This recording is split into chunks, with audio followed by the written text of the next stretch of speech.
Et oui, après 40 jours de voyage et un peu plus de 10 000 kilomètres de parcouru, me voici à ma destination finale pour la Russie, qui est Vladivostok.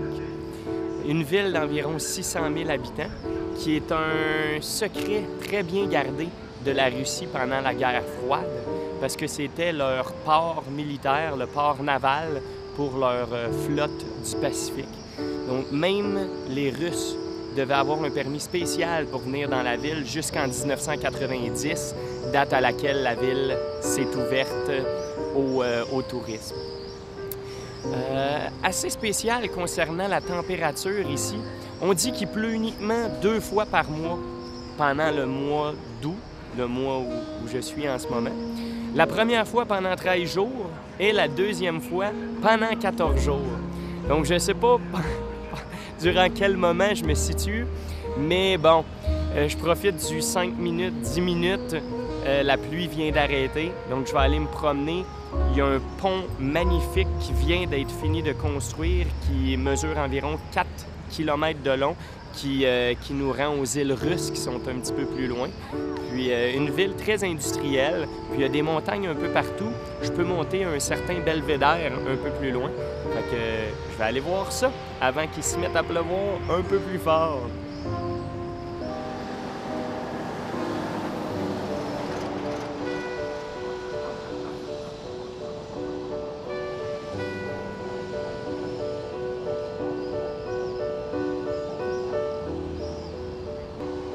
Vladivostok signifie littéralement « Seigneur de l'Est ». Et croyez-moi, son nom lui va très bien. Port le plus important de la côte Pacifique, il était autrefois habité par des Mandchous et des Chinois. Un poste naval russe y est fondé en 1859 et la ville connaît un essor considérable une fois reliée à Moscou par le chemin du Transsibérien au tout début du 20e siècle. Кто-то живет в подвале, кто-то у себя в одеяле, кто-то живет на крыше, кто-то чуть выше, кто-то похож на часы, кого-то на час не стало, кто-то дошел до конца. Чтобы начать все сначала, кто-то уходит в лето, кто-то наряжает елку, кто-то будет пены газет, кого-то не собрать по осколкам. Смываю грязь потоком лунных вод, зарыв поглубже. Беды до веселья. Суббота ночь. Ouais. J'ai encore un petit peu de misère à croire que j'ai vraiment terminé le parcours complet du Transsibérien de 9299 km reliant Moscou à Vladivostok, en plus de partir à Saint-Pétersbourg et d'avoir fait plusieurs rallongements en cours de route. C'est avec tristesse que je vais quitter la Russie.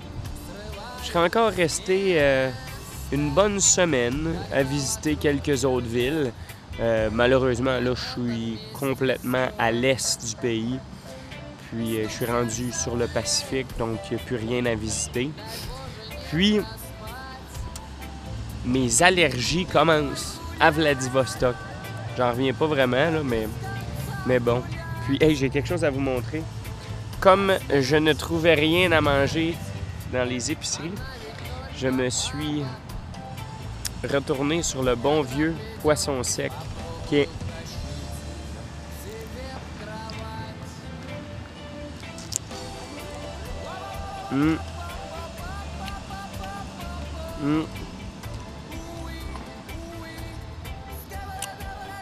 Ben, ça porte très bien son nom, en fait, de poisson sec.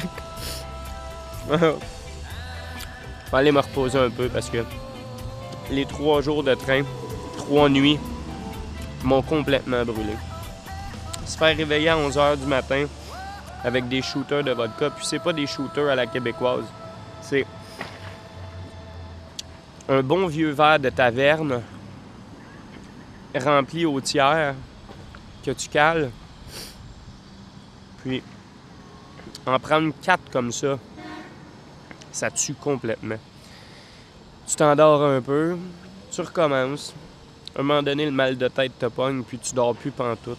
Donc, j'ai du sommeil à rattraper. Puis de la bouffe à trouver, parce que c'est pas mangeable.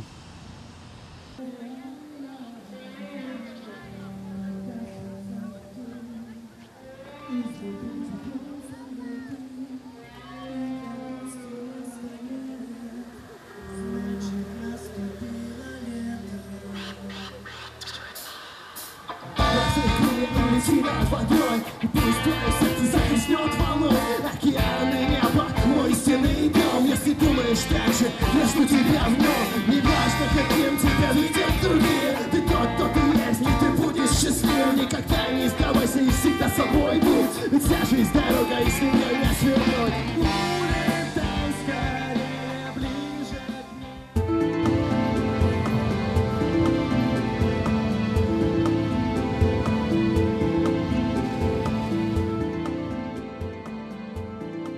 De tout mon voyage en Russie, Vladivostok reste la ville ayant vraiment dépassé mes attentes.